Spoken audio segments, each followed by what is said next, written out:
Hi, everybody. During World War II, General MacArthur asked an engineer how long it would take to draw up plans to build a bridge across a certain river. About 3 days, the engineer replied. And the engineer was told by MacArthur to go ahead and draw up the plans. 3 days later, MacArthur asked for them. The engineer seemed surprised. Well, the bridge is ready, he said. You can cross it today if you like, but the plans aren't done yet. They're going to take 3 more days. There are plans made in the passages we have today by Adonijah and his co-conspirators. But while they are planning, God is doing, moving. They plan, and God finishes the bridge. No human plans stand before the intentions of God. I don't know if you noticed, but sometimes in very old age, some of the controls fall off of our behavior, and the true core of the person comes out, a temper that they have controlled, or pride, or some other character trait suddenly seems to become more prevalent because the social controls are gone. The core of David is on display in these last few chapters at the end of his life, and what we see in him is devotion to God. God is first in his heart, and it's visible. Now, 1 Kings begins with this kind of odd story about David needing a human bed warmer. Why? Well, let's just set the stage here. David is getting old. He's at least 70 at this point. He is weak. He's not functioning as king. He can't even regulate his own body temperature. And he can't keep warm. So a concubine is sought, a virgin. Basically, she nursed him. She kept him warm. But the status and ownership of her was as a concubine, even though there was no intimacy between them. With this as a background, we're told of Adonijah and his conspiracy. He has with him Joab, the commander of the army, and Abiathar, the priest, 2 very powerful people, and they plan to try to make Adonijah king. He is taking advantage of a bit of a vacuum in David's control of the kingdom because David is too old and too unwell to exercise his authority and power as king. At least that's what they think. They deliberately avoid involving Nathan the prophet, Solomon, or Zadok, another priest, or Benaiah, the captain of David's personal guard. And I think that shows that they know what God has decreed about the heir to the throne. Adonijah is the oldest living son of David. Amnon had been the oldest, and of course he died at the hand of Absalom as a result of the rape of Tamar. And then Absalom was next in age, and he was killed in his rebellion against David. And now Adonijah is the next age-wise. And he seems to think it is his right to be king regardless of what God has to say or what his father thinks. And so he begins to plan. He's making quite a show. He has runners who run before him. He has chariots. He's handsome. This seems like a really appropriate decision. And it says that David has never told him he could not do something. Now, just for those of you out there still raising kids, that's a really bad parenting strategy. Seeing this situation, Nathan is concerned, and he goes to Bathsheba, the mother of Solomon. She's one of David's wives, and he says they have to let David know because her life and the life of Solomon are at risk if Adonijah succeeds at taking the throne. Plus, Nathan knows what God intended as to the future king. And at the suggestion of Nathan, Bathsheba goes to David. Now, she has access to him as his wife, and she goes there and asks, as a wife, if he is going to do what he promised to her and make Solomon king after him. And so, let's see, this is verses 17 to 18 of 1 Kings chapter 1. She said to him, "My lord, you yourself swore to me, your servant, by the Lord your God, Solomon your son will be king after me, and he will sit on my throne. But now Adonijah has become king, and you, my lord the king, do not know about it." Drop down to verse 20. "My lord the king, the eyes of all Israel are on you to learn from you who will sit on the throne of my lord the king after him. Otherwise, as soon as my lord the king is laid to rest with his ancestors, I and my son Solomon will be treated as criminals." Now, after she finishes talking to him, Nathan comes in, and he comes asking for information. He doesn't have the same relationship with David as Bathsheba does, but he is confirming her story. So he comes in, let's pick up at verse 24. Nathan said, "Have you, my lord the king, declared that Adonijah shall be king after you, and he will sit on your throne?" And then he tells the king what Adonijah has done. And then drop down to verse 27. "Is this something my lord the king has done without letting his servants know who would sit on the throne of my lord the king after him?" Now, David has not been decisive in dealing with his children in the past. He is now old and weak, but he knows what God wants. And in this, he is going to stand for the choice of God. He acts very strongly in this instance without hesitation, because it's never too late to start doing the right thing. So he sends for the prophet Nathan, Nathan's already there, for Zadok the priest, for the leader of his guard for safety, and he tells them to take Solomon and put him on David's mule. They are to take him to Gihon, which is a spring near Jerusalem, and make him king. They are to anoint him there, and then they're to put him on David's throne in Jerusalem and shout, "Long live King Solomon." Everybody is to know that David has chosen Solomon to be king. And these men obey, and they do this. And the people rejoice so much that the ground shakes from the noise. Now, Adonijah's conspiracy, his group of people hear this noise. They're in the middle of eating a celebration dinner of their so far success. And Jonathan, the son of Abiathar, comes and tells them that it's not good news. Solomon has been made king and is sitting on the throne, and all the loyal officials of David are giving him their allegiance. Adonijah's conspiracy party disperses in fear. Adonijah goes to take hold of the horns of the altar, hoping for mercy from his brother. He asks that Solomon swear that Solomon won't kill him. He uses the title King Solomon, and he calls himself Solomon's servant. Solomon gives him mercy and says that he will not die unless he is later found to be evil. In other words, if he is found to be traitorous at a later time. Adonijah bows to Solomon, but we will see he doesn't really intend to be loyal to his brother. Now, David is still alive at this point. He has essentially appointed Solomon to be his regent. He has clear information from the Lord that Solomon is to be king after him, and he acts to align himself and his nation with the choice of the Lord. He sets his heart to obey God's choice. Solomon is young and inexperienced, but God chose him, and that's all David needs to know. Now, you might remember we discussed the fact that when Solomon was born, it said the Lord called him Jedediah, and this was a command of the Lord that it means loved by the Lord. This was back in 2 Samuel 12:25, and we remember that we discussed that this was likely a pointer to the promise that God would fulfill his covenant of love to this family, the dynasty of David, and he would fulfill it through Solomon. And that original covenant of love was first mentioned in, I believe it was 2 Samuel chapter 7. God will not remove his love from them, for his covenant with them is unconditional, and he's going to fulfill that through Solomon. Now, this is not to say that other children are not loved, but this is a tie to this covenant that God made. It seems to be a sign to David that it's this child through whom God will fulfill it. David remembered that, and he seems to have told Bathsheba that Solomon would be king after him. David is devoted to God. He knows that what God chooses is always right and always good. It doesn't matter how human logic would look in this situation. It doesn't matter about right birth order or the greater expectations of Adonijah or human tradition or expectations. The only plans that matter are God's. God knows what is best for Israel. God's perfect and unstoppable plans are always best. So David lays aside human tradition and expectation. He considered only the purposes of God that had been revealed to him, and he acted to follow those plans.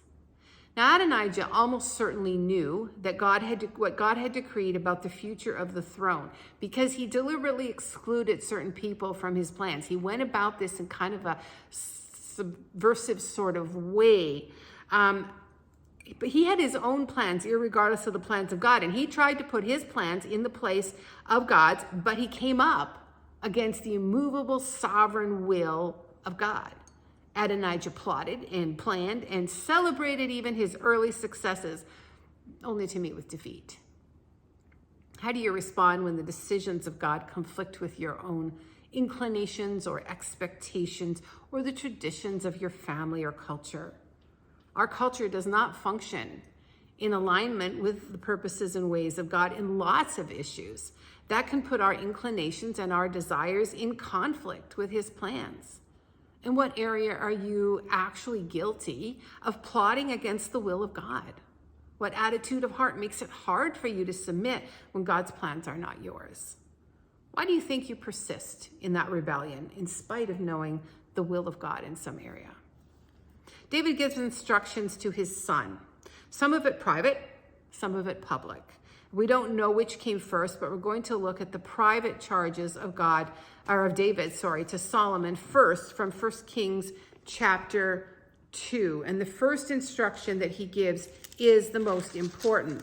1 Kings 2, verses 2 and 3. I am about to go the way of all the earth, so be strong, act like a man, and observe what the Lord your God requires. Walk in obedience to him. Keep his decrees and commands, his laws and regulations as written in the law of Moses. Do this so you may prosper in all you do and wherever you go.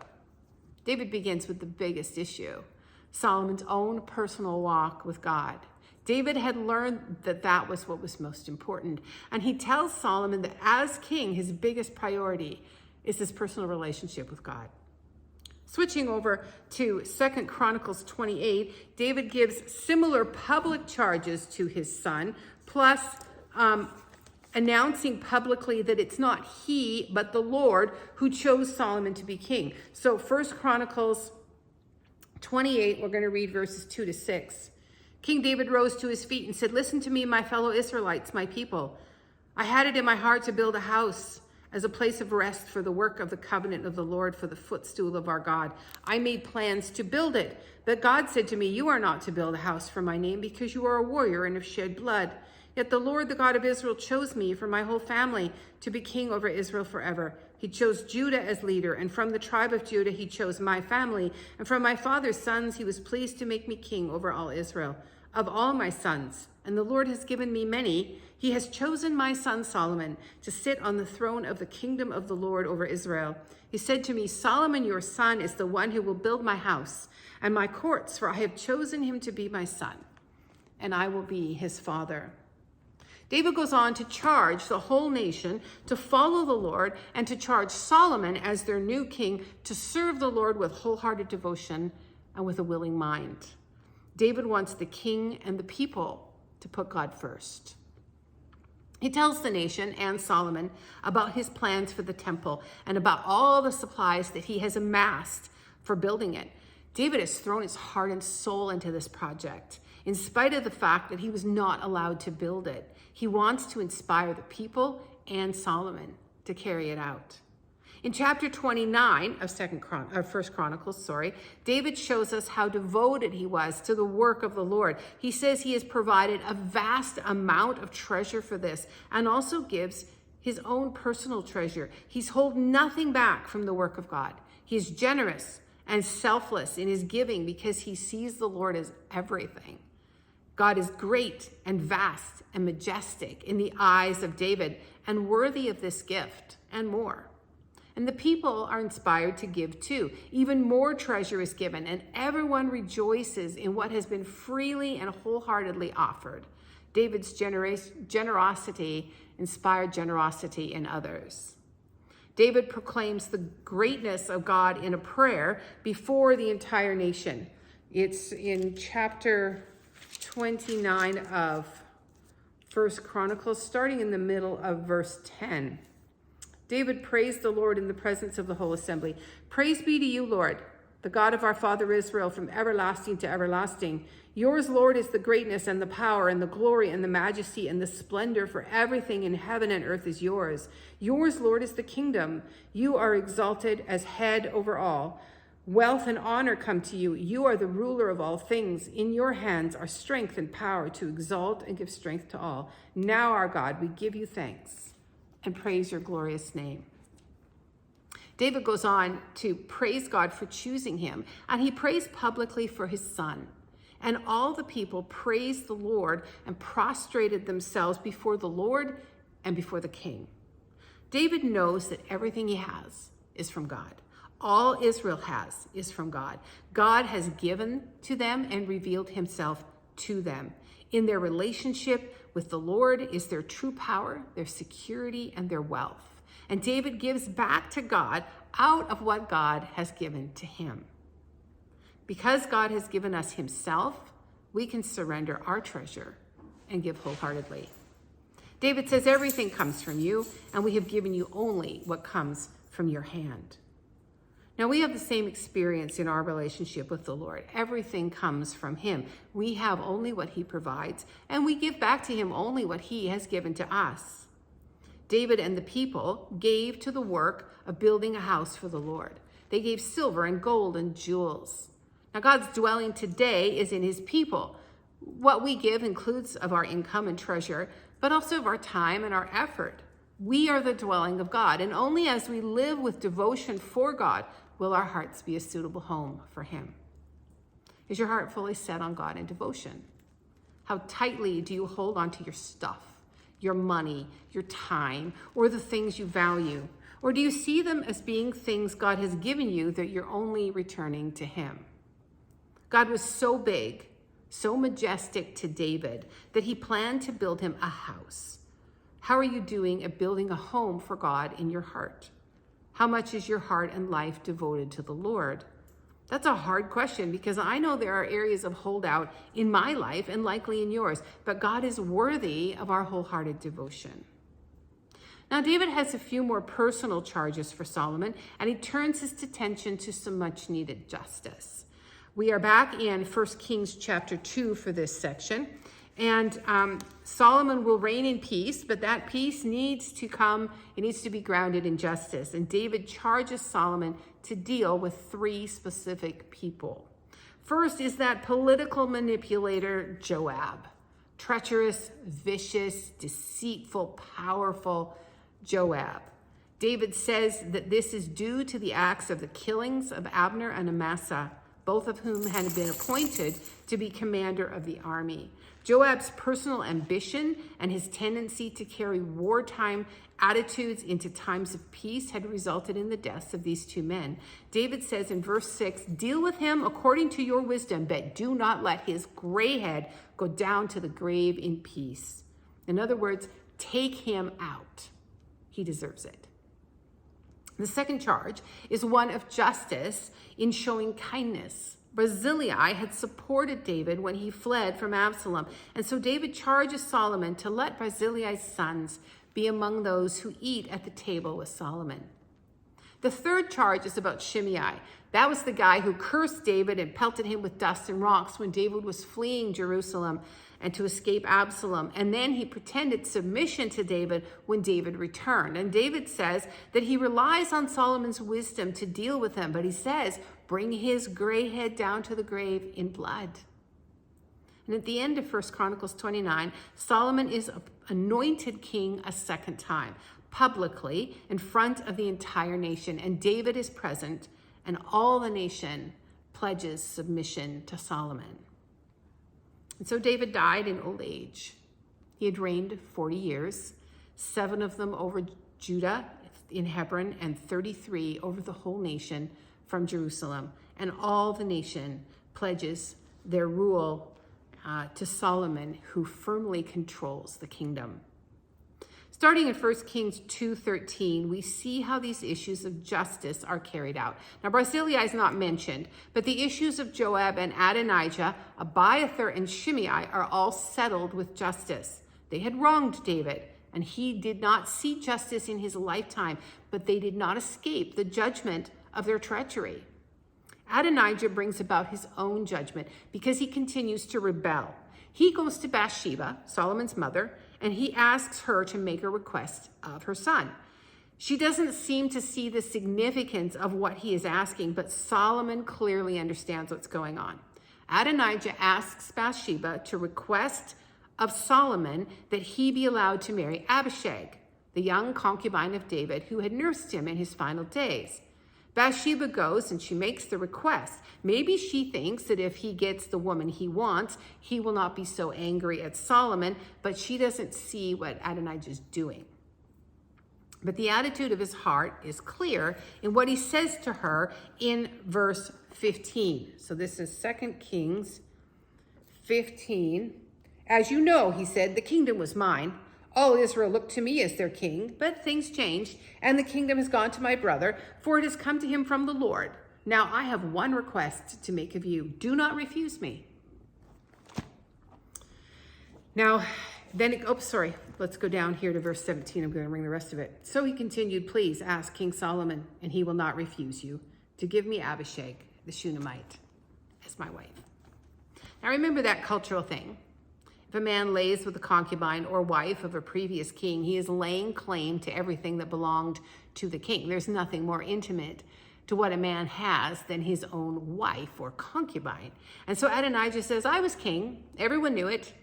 I know the Lord's given the kingdom to Solomon, and I'm pretending I submit to that, but I really don't accept it. And I want Abishag as the first step toward claiming the kingdom for myself. This is an act of rebellion. And Solomon immediately sees what it is. And he orders Benaiah, who had been the commander of his father's private guard, to go and execute Adonijah for his treason. Solomon then sends for Abiathar. Solomon says, you deserve to die. And Abiathar certainly knew what the Lord had decreed regarding the heir to the throne. He was a priest. Nathan the prophet knew. It seems logical the priests would know as well, but Abiathar had conspired with Adonijah. And however, because he was a priest and had carried the ark, Solomon does not put him to death, but he does remove him from his position of priesthood and sent him home to his lands. Zadok remains on as priest. Joab hears about this, beginning in verse 28, and he runs to the tent of meeting and he takes hold of the horns of the altar. This is what people did if they were guilty of killing someone, usually in an accidental fashion. That's, of course, not what Joab had done. He'd been very intentional in what he had done. He is scared for his life, but he's not repentant for his rebellion in choosing to side with Adonijah, nor is he repentant over the murders of Amasa and Abner. What about the families of those people he killed? The families of Abner and Amasa, did they not deserve justice for their loss? Why did Joab think he could get mercy? He never repented. He's just afraid of the justice that's coming his way. Benaiah is sent to execute him, but Joab will not come out of the tent of meeting. And Benaiah goes and tells Solomon, who says, fine, just go and kill him in there. And so Benaiah does. Joab did not get away from all his rebellion and deceit and all of the violence he had perpetrated over the years. He dies for his treason and his violence. And the last person to be dealt with is Shimei. Solomon confines him to living in Jerusalem, and Shimei agrees to stay there. But after 3 years, he ignores this command, and he chases after 2 of his escaped slaves who have gotten out of the city. And Solomon hears about this and confronts him for his disobedience, and he also is put to death. And now the kingdom is very firmly in Solomon's hands. He has proven himself capable of dealing justly with all of those who have been treacherous in the past. These people, Adonijah, Abiathar, Joab, Shimei, they all refused to surrender to the plans of the Lord. They resisted God. They wanted their plans and their rights above what God chose. And in the end, they wanted mercy in spite of what they had done.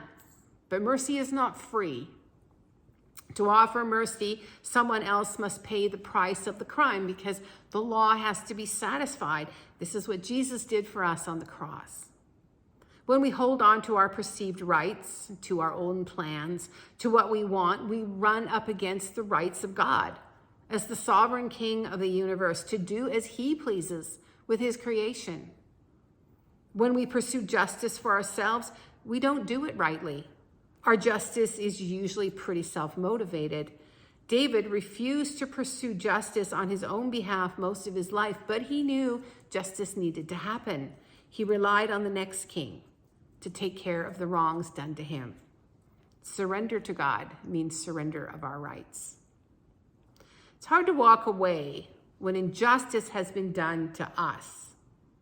It's hard to leave that needed justice in the hands of God, to know that God will take care of it rightly. It's easier to seek revenge when we are hurt.